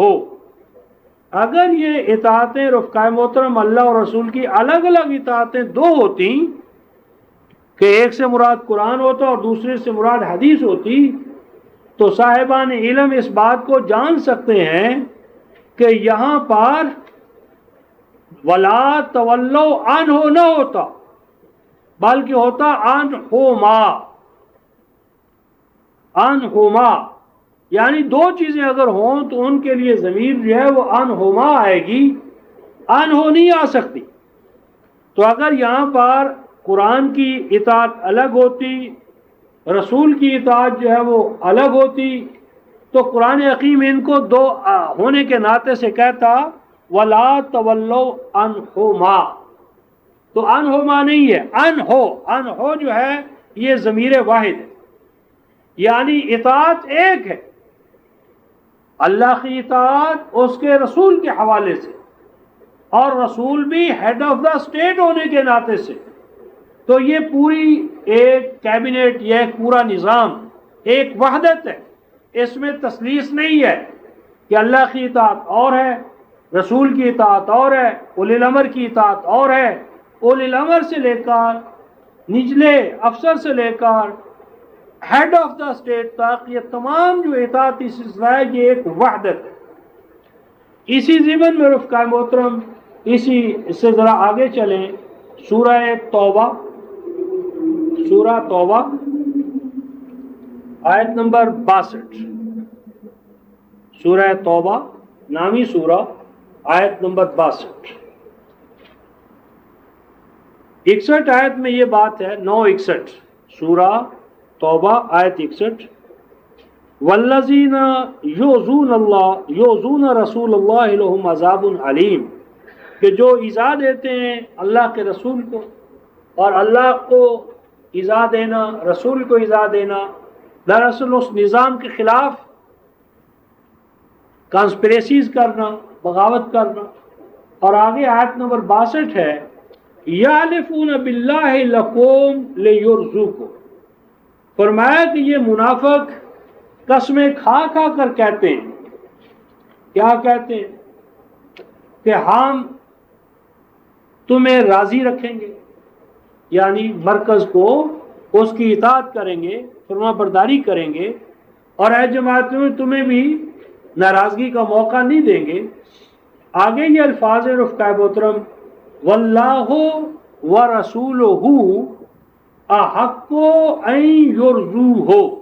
دیکھیں یہاں آئے ہیں دو، اللہ اور رسول، اللہ اور رسول. اگر یہاں اللہ اور رسول دو الگ الگ انٹیٹیز اور ان کی الگ الگ رضامندی یا اطاعت ہوتی تو قرآن کیا کہتا؟ احق ان یرضوہما، کہ اللہ اور رسول دونوں کو وہ راضی کریں. تو قرآن یرضوہما نہیں کہتا، یرضوہ، تو کہ اللہ کی رضامندی اس کے رسول کے توسط سے اور رسول کی رضامندی نظام کے حوالے سے. تو یرضوہما کہنے کی بجائے یرضوہ ان کانوا مؤمنین. پاس اللہ رسول اطاعتیں دو نہیں. جس وقت ملوکیت آ گئی اس امت میں تو پھر یہ دو نہیں تین ہو گئی، اور پھر احادیث کو لکھنے کی ضرورت لاحق ہوئی. کہ اللہ کی اطاعت تو قرآن کی شکل میں ہے، رسول کی اطاعت کیسے کریں ملوکیت آ جانے کے بعد؟ یہاں سے آپ احادیث روایات اکٹھی کرنی پڑ گئی۔ پھر ایک تیسرا بھی تھا اولی الامر، خلافت علی ملوکیت میں تبدیل ہوا، اولی الامر کی اطاعت کیسے کریں؟ یہاں آ گئے فقہا، تسلیس آ گئی اس امت، قرآن، حدیث اور فقہ۔ یہ تسلیس آئی جب امت میں ملوکیت آ گئی اور خلافت علی منہاج رسالہ کا نظام ختم ہو گیا۔ پھر احادیث کو لکھنے کی ضرورت آئی، پھر فقہا اور ان کی امامتیں آئیں، ان کے فتوے آئے، اور حد تو نوبت تو یہاں تک پہنچی رفقائے محترم کہ 1924 تک مکہ مکرمہ اور مدینہ منورہ میں مسجد نبوی اور مسجد حرام میں 4 مصلے بن گئے، 4 مستقل امامتیں، 4 مصلے، 4 اذانیں، 4 نمازیں مستقل طور پر۔ یہ عمل 750 سال اس امت میں رہا ہے، 750 صدیوں تک اس امت میں 4 مصلے تھے، 4 اذانیں، 4 جماعتیں، 4 امامتیں، 4 فقہیں مستقل بالذات۔ تو یہ نتیجہ تھا خلافت علی منہاج رسالہ کے ملوکیت میں تبدیل ہو جانے کا۔ اب یہ جو رفقائے محترم قرآن کہتا ہے کہ اگر تم اس نظام حیات کے ساتھ وابستہ رہو گے تو اس کے نتائج و ثمرات کیا نکلیں گے؟ نتائج و ثمرات کے حوالے سے 2 ایک حوالے آپ حضرات کے سامنے پیش کر کے ختم کرتا ہوں۔ پہلے تو ہم قریب ترین سورہ الانفال ہے، اس کی آیت نمبر 29 دیکھتے ہیں رفقائے محترم، کہ دین اگر نظام حیات کے طور پر ہوگا تو پھر امت کس مقام پر پہنچے گی؟ سورہ الانفال 8ویں سورہ آیت نمبر 29، یا ایھا الذین آمنوا، اے ایمان والو۔ اور ایمان والوں کو جو چیز رفقائے محترم ایمان والا بناتی ہے نا، وہ ریاست ہے، وہ خلافت ہے۔ جب تک خلافت نہ ہو تو یہ انلاس ہے۔ ایمان آئے گا ہی تب جب وعد اللہ الذین آمنوا منکم وعملوا الصالحات۔ خلافت کے بغیر انلاس ہے۔ خلافت کے بعد ایمان آئے گا، ایمان عملی طور پر۔ تو اے ایمان والو، ان تتقوا اللہ، اگر تم اللہ کے قوانین کے ساتھ ہم آہنگ رہے، جڑے رہے، اگر تم نے اپنے آپ کو ڈھالے رکھا اللہ تعالیٰ کے عطا کردہ نازل کردہ دستور حیات کے مطابق، تو پھر کیا ہوگا؟ یجعل لکم فرقانا، تو اللہ تبارک و تعالیٰ تمہاری زندگیوں میں ڈسٹنکشن پیدا کر دے۔ فرقان، تم معیار بن جاؤ گے حق اور باطل کو پہچاننے کا۔ تم اس مقام پر آ جاؤ گے کہ اقوام عالم تمہیں دیکھ کر پہچانے گی کہ یہ ہوتی ہے زندگی، یہ ہوتی ہے انسانیت۔ تمہاری زندگیوں کے اندر ایک ڈسٹنکشن پیدا ہو جائے گی۔ وَيُكَفِّرْ عَنْكُمْ سَيِّئَاتِكُمْ، اور تمہاری تمام بدحالیاں، پراگندگیاں، فکر، عقیدہ، علم، عمل، سب کے سب ان کے داغ اور دھبے ہم دھو ڈالیں گے۔ وَيَغْفِرْ لَكُمْ، تمہیں پروٹیکشن پر پروٹیکشن ملتی چلی جائے گی۔ وَاللَّهُ ذُو الْفَضْلِ الْعَظِيمِ، اور اللہ جب تمہیں دے گا اپنے قوانین پہ کے اتباع کے نتیجے میں، تو وہ پھر تمہیں نحال کر دے گا۔ اتنا فضل، اتنا گریس، اتنے انعامات عطا کرے گا کہ ان کی عظمت کو پوری دنیا سلام کرے۔ یعنی اس میں یہ ارشاد فرمایا گیا رفقائے محترم کہ ایمان والوں کی زندگی امتیازی زندگی ہوتی ہے۔ اب یہ جو ڈسٹنکشن تھی، امتیاز تھا، اس پر مذہبی پیشوائیت نے ڈاکہ ڈالا۔ اور کہا کہ یہ امتیاز تو پیدا ہوگا لیکن اس کا آغاز ہے قبر. قبر میں آپ کو سانپ بچھو نہیں ڈسیں گے اور کافر کو سانپ بچھو ڈسیں گے. پھر یہ امتیاز قیامت میں پیدا ہوگا. لیکن رفقائے محترم قبر سے تو کوئی واپس آیا نہیں. آپ کہتے ہیں سانپ بچھو نہیں ڈسیں گے، یہودی بھی کہتا ہے، نصرانی بھی کہتا ہے، ہندو بھی کہتا ہے. دلیل کیا ہے؟ آپ کے پاس کون سی دلیل ہے کہ جس پر آپ کہتے ہیں کہ آپ کو نہیں ڈستے اور ان کو ڈستے ہیں؟ دلیل کیا ہے؟ کیسے ہم منوائیں گے؟ لہذا اس سازش کا پردہ چاک کرتے ہوئے اللہ تبارک و تعالی 45ویں سورہ کی آیت نمبر 21 میں ارشاد فرماتے ہیں. 45ویں سورہ الجاسیہ،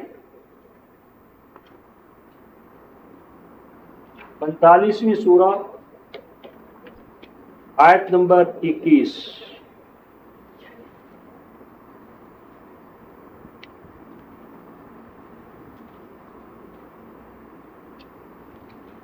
پینتالیسویں سورہ جاسیہ آیت 21. ام حاسب الذین، کیا گمان کر لیا ہے؟ گمان، عقیدہ نہیں. ہمارے ہاں تو یہ عقیدہ بن گیا. قرآن تو رفقائے محترم گمان کرنے کی اجازت نہیں دیتا. کیا گمان کر لیا ہے؟ کنہوں نے؟ الذین، ان لوگوں نے، نجترح السیئات، جو ہمارے قوانین کو توڑتے ہیں، قوانین کو توڑ کر جو ناہمواریاں پیدا کرتے ہیں، توازن شکنیاں کرتے ہیں. کیا گمان کر لیا انہوں نے؟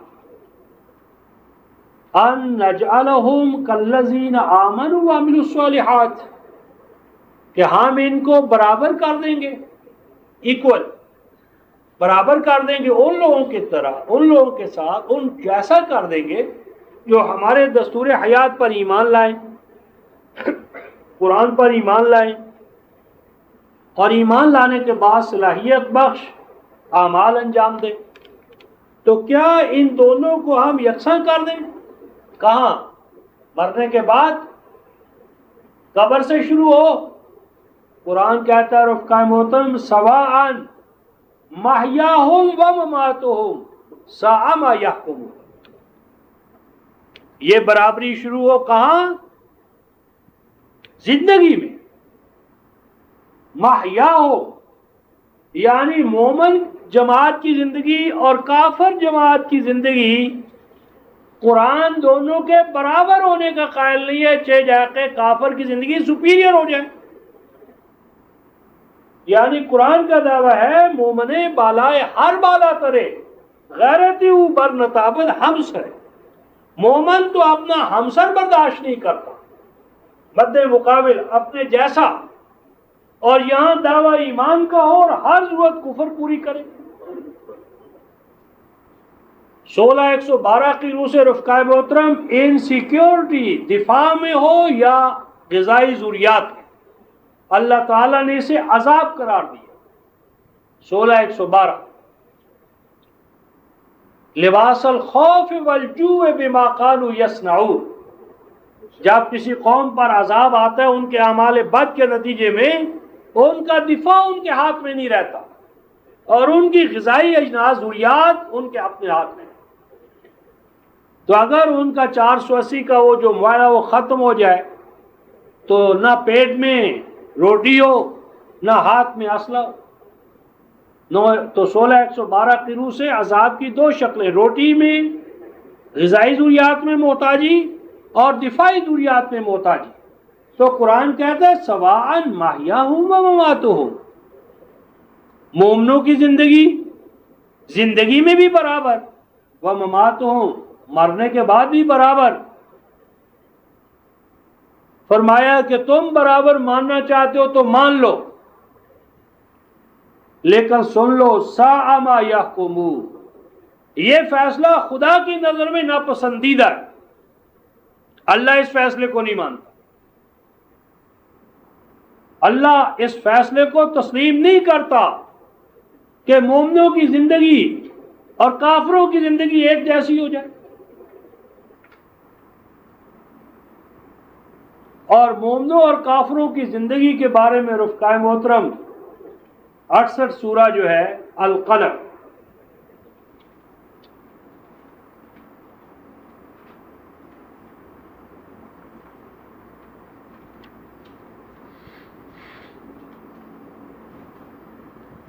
سورہ القلم 68 سورت ہے، 35، 36، 37۔ افنجعل المسلمین کالمجرمین ما لکم کیف تحکمون ام لکم کتاب فیہ تدرسون۔ سٹائل اور اسلوب دیکھیں قرآن کا رفقہ محترم۔ اے ایمان کا دعویٰ کرنے والا، اے مذہبی پیشوا، قرآن کہتا روکو ان کو، پوچھو ان سے افنجعل المسلمین، کیا ہم کر دیا کرتے ہیں برابر کن کو؟ المسلمین، ہمارے قوانین کے سامنے جھکنے والے، کالمجرمین، انہی کی طرح جو ہمارے قانون کو توڑنے والے، قوانین پہ چلنے والے اور قوانین کو پامال کرنے والے، دونوں ایک سے۔ آگے دیکھیں ما لکم، اور آگے حرف قائم ہوتا کیف، اور تمہیں کیا ہو گیا ہے، کیسے فیصلے کر رہے ہو؟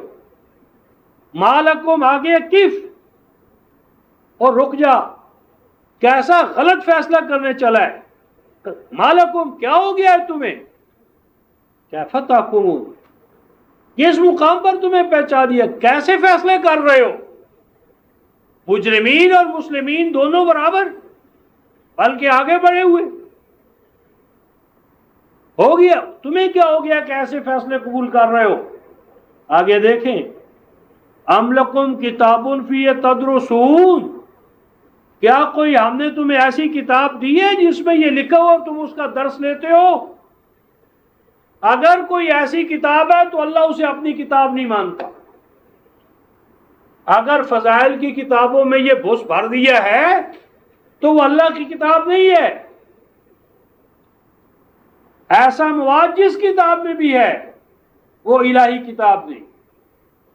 اللہ کی کتاب میں یہ تعلیم نہیں ہو سکتی کہ کافر مسلمانوں پہ غالب، لن یجعل اللہ للکافرین علی المؤمنین سبیلا، سورہ النساء آیت 141-42۔ کبھی ایسا نہیں ہوگا کہ مومنوں پر کافروں کو غلبے کے لیے راہ مل جائے۔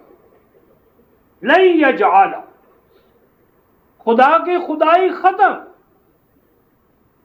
اگر اللہ اللہ ہے اور ایمان اس کا ایمان ہے اور نظام اس کا نظام ہے اور اس کے نظام پر چلنے والے مغلوب اور اس کے نظام کو وائلیٹ کرنے والے غالب، تو ایسے اللہ کو دنیا نہیں مانے گی۔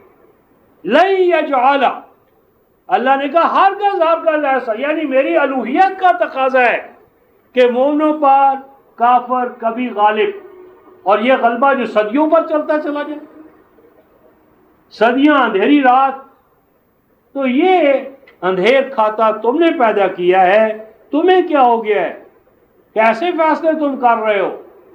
اور اس ضمن میں رفقائے محترم ایک مقام لا کے ختم کرتا ہوں، سورہ الحدید کا۔ ابھارا تھا لیکن زندوں کو زندہ ابھرا کرتے، لیکن کسی قوم نے اگر فیصلہ کر لیا مرنے کا تو اس کو جو تلی بیٹھی ہے زہر کھانے پر، تو کیسے اس میں زندگی کی رمق آئے؟ تو سورہ رفقائے محترم الحدید 57 سورہ،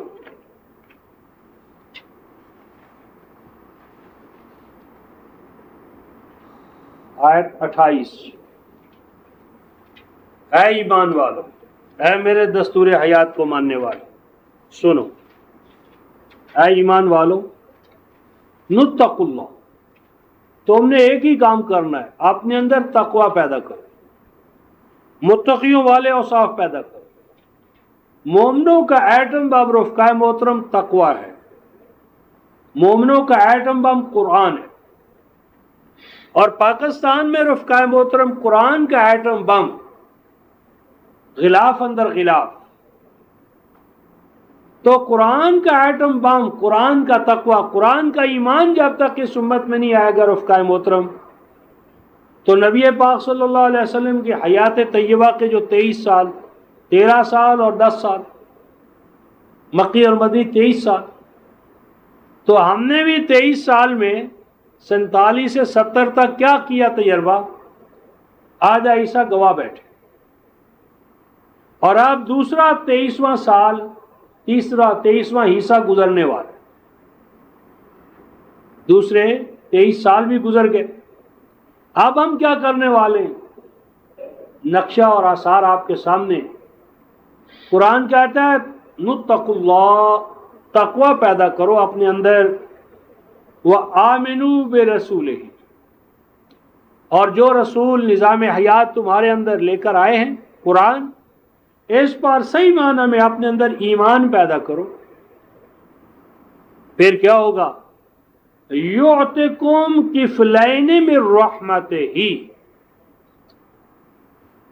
کفلین کہتے ہیں رفقائے محترم ہتھیلیوں کو. اور یہ کسی کو دینا ہو نا تو ایک بعض اوقات انسان ایک ہتھیلی سے دیتا ہے، پنجابی لپ بھر کے دینا، اور بعض اوقات بک دونوں ہتھیلیوں کو جوڑ کر اس کو دیتا ہے. یعطکم کفلین من رحمت، میں تمہیں دونوں رحمتیں دوں، رحمتوں پر رحمتیں دوں گا، دنیا کی، آخرت کی، معیشت کی، معاشت کی، عدل کی، ربوبیت کی، رحمتوں پر رحمتیں ہم تمہیں عطا کرتے چلے جائیں گے.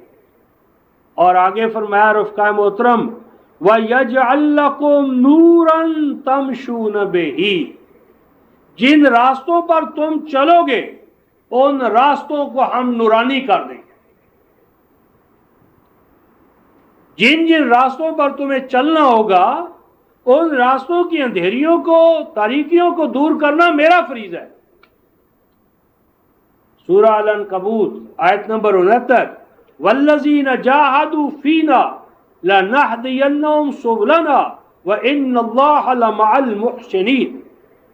فرمایا کہ تمہارے راستوں کو منور کریں گے ہم. معیشت کا راستہ اپناؤ، معاشرت کا راستہ اپناؤ، تعلیم کا معاشرہ، تعلیم کا، ثقافت کا، دیہات کا، شہروں کا، بجلی کا، زندگی کا کوئی دائرہ، کوئی راستہ نہیں جسے ہم منور نہ کر دیں.